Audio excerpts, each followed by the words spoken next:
There is a hidden empire buried inside every major airline, and it is worth more than the airline itself. Not the planes, not the routes, not the brand built over decades of advertising, a points program. In 2020, when United Airlines needed emergency cash to survive COVID, it pledged its loyalty program as collateral for a $5 billion loan. The resulting disclosure stunned Wall Street. MileagePlus, a program that gives away free flights, was valued at nearly $22 billion. United's entire stock market value at that moment? $10 billion. The math is brutal. By Wall Street's own logic, United's planes, its pilots, its gates, its routes, everything you associate with an airline, carried negative value. The only thing keeping it solvent was a currency it invented in 1981 and has been printing, devaluing, and leveraging ever since. This is not a story about frequent flyer perks. This is a story about how airlines quietly built one of the most profitable, unregulated financial systems in modern history. And what happens when that system starts to crack? What exactly is a mile worth? And who actually controls that answer? May 1st, 1981, American Airlines is bleeding. Deregulation had opened U.S. skies just 3 years earlier, and the industry looked nothing like it had. Discount carriers were undercutting the established players on every major route. Passengers, suddenly free to choose, were choosing cheap. American needed a reason for travelers to come back, not once, but every time. The solution its executives landed on was borrowed from retail, a loyalty punch card. Fly enough, earn a free trip. Simple enough to explain at a gate, powerful enough, they hoped, to create habit. They called it A-Advantage. What made A-Advantage different from anything retail had tried was the infrastructure underneath it. American's Sabre reservation system, the most sophisticated airline computer network in existence at the time, could track individual passenger behavior across every booking. This was not a paper punch card. It was a behavioral database at a scale no retailer had ever operated. Within 12 months, A-Advantage had 1 million members. That was double what internal projections had forecast. United matched the program within a week of launch. By September of that same year, virtually every major U.S. carrier had a version. The competitive panic was immediate, but American had the data lead, the system's advantage, and something else, a head start in understanding what the miles were actually worth. Because here is where the story turns. American didn't just give miles away. In 1982, they started selling them. Hertz wanted to give its customers airline miles as a purchase incentive. Holland America wanted the same for its cruise passengers. American said yes, and charged them approximately 1 cent per mile. That transaction, quiet, unreported, almost accidental, was the moment airline miles stopped being a marketing gimmick and became a commodity with a real market price. A private currency had just been issued for the first time. The second inflection point came 5 years later. In 1987, American partnered with Citibank to launch a co-branded credit card. Cardholders earned miles on every dollar spent, groceries, gas, restaurants, everything. Not just on flights. The volume of miles flowing through the system exploded. More importantly, the economic engine shifted. Miles were no longer primarily earned by flying. They were earned by spending. And the bank was paying American for every single one. The moment of the credit card launch is the moment the aviation industry's identity silently changed. From a transportation business to a financial services business that happened to own planes. The airlines didn't fully understand what they had built. Not yet. That realization would take another 3 decades and a global pandemic to surface completely. Because when the planes stopped flying, the financial empire kept running. And that told you everything? March 2020. Every airline on Earth is staring into an abyss, borders closing, demand at zero. Aircraft parked on desert runways in lines stretching to the horizon. Airlines needed cash with a speed that outpaced any normal credit facility. The assets they put up as collateral told the real story. United's MileagePlus program, $21.9 billion. United's market cap, $10 billion. Delta's Sky Miles, $26 billion. Delta's market cap at the time, $20 billion. American's A advantage, valued between $19.5 billion and $31.5 billion. American's market cap, $6 billion. Read those numbers slowly. At American, the loyalty program alone was worth at minimum 3 times, and potentially more than 5 times, the value of everything else the company owned combined. The planes were liabilities, the routes were liabilities, the brand, the terminals, the maintenance contracts, the workforce, liabilities. The only positive value asset in the entire enterprise was a points program. This was not a crisis revelation. Wall Street had known this quietly for years. COVID simply forced the airlines to say it out loud. Here is the operating reality most people never see. Airlines make, on average, $13 in profit per passenger on the actual act of flying. $13 on a ticket that might cost $400. The margin is that thin.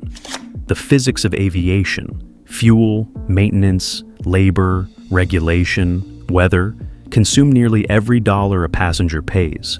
In 2018, American Airlines was losing roughly half a cent for every single seat mile it flew. The physical operation of the airline was a loss-making activity, and yet American reported $1.9 billion in pre-tax profit that year. Where did it come from? $4.2 billion in frequent flyer program revenue. The loyalty program didn't supplement American's profit. It created American's profit from scratch, while the airline's core operations ran at a loss. The mechanism is precise. A bank, say Citibank or Barclays, issues a co-branded airline credit card. Every time a cardholder swipes that card at a grocery store, the bank charges the merchant an interchange fee. The bank then purchases airline miles in bulk from the carrier to pass on to the cardholder as a reward. The airline earns cash from the bank. The bank earns interchange from the merchant. The cardholder gets points. The merchant pays for all of it. Airlines have optimized this loop to a degree that makes traditional aviation economics almost irrelevant. By 2023, American Airlines was generating $5.2 billion annually from credit card and loyalty partnerships. Delta was generating $6.6 billion. These are not rounding errors on an airline's income statement. They are existential revenue lines. Remove them, and both carriers are structurally insolvent. And here is the part the airlines will never say in an earnings call. To protect those revenue lines, they have engineered the flying experience to make status feel indispensable. Every design choice in a modern U.S. airport terminal reinforces one message. Your tier defines your experience. Economy seat pitch has been reduced across the industry to create visible discomfort. Bags are charged separately to make the base ticket look cheap, and the upgrade look reasonable. Lounges are positioned near gates, so economy passengers walk past them on the way to the boarding queue. Flight attendants pitch co-branded credit cards during flights, on commission. The degradation of economy is not accidental. It is structural product design. Make the bottom bad enough, and people will spend to escape it. The irony is precise. The program that was supposed to reward loyalty now requires spending levels that, for most passengers, make the rewards mathematically irrational. McKinsey research confirmed what many suspected. Between 2017 and 2021, loyalty programs' actual ability to change flyer behavior declined measurably. It declined again between 2021 and 2023. The programs are becoming less effective at their stated purpose, even as their financial value reaches historic highs. The tail is not just wagging the dog. The tail has eaten the dog and is wearing its skin. What you're watching right now is only the surface layer of this story. Because what makes this genuinely alarming is not just that airlines built this empire, it is that they built it in a legal and regulatory space that has essentially never been examined. The currency these airlines issue is taxed differently from money. It is treated differently from financial instruments. And the consumers who hold it have almost no formal protections. Drop a comment right now. Do you think the miles sitting in your account right now are an asset or a liability? Because the answer might surprise you by the time this ends. Keep watching. The collapse risk is the part most financial analysts are still not fully pricing in. Here is a question no regulator has formally answered.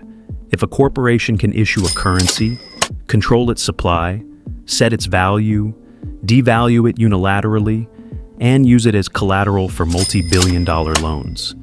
At what point does it become a bank?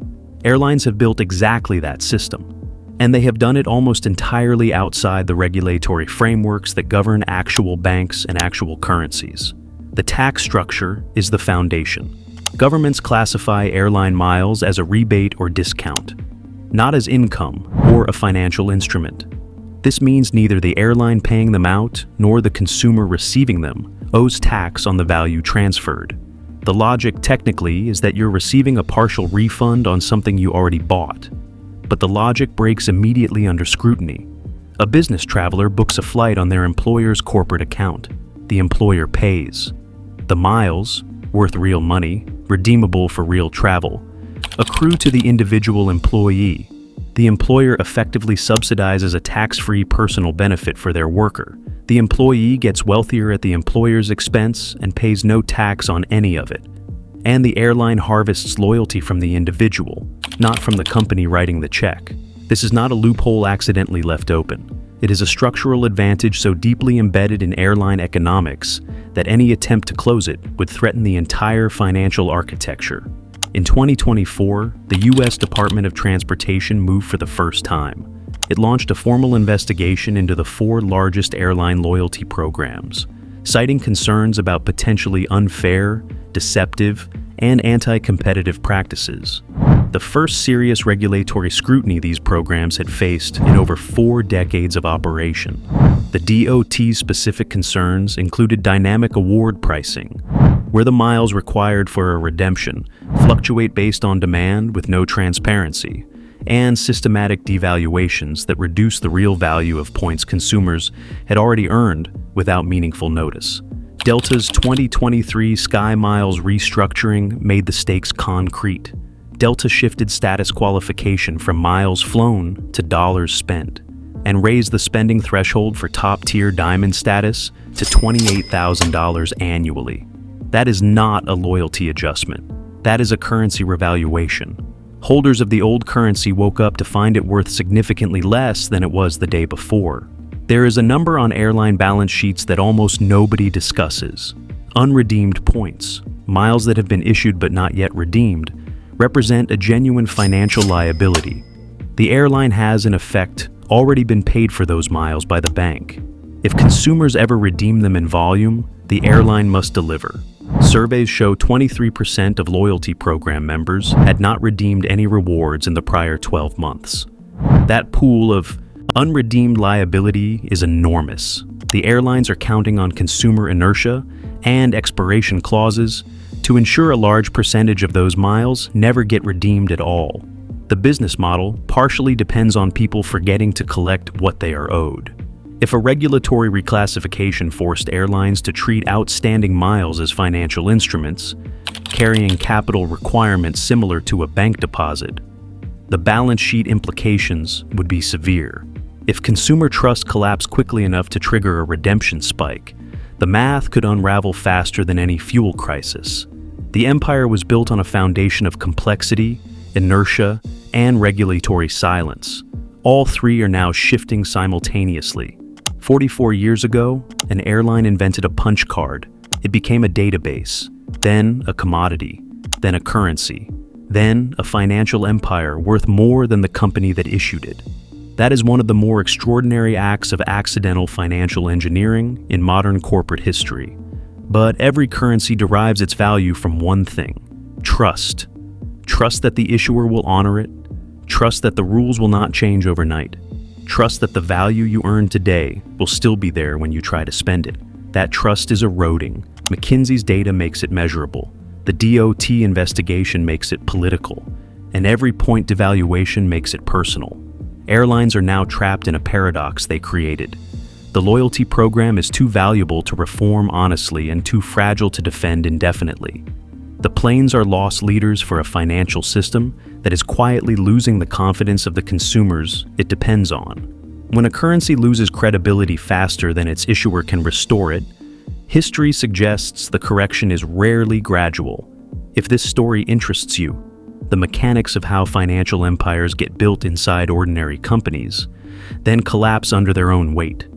The next logical place to go is the story of how Boeing made the same trade-off: financial engineering over core product, with consequences that proved impossible to hide.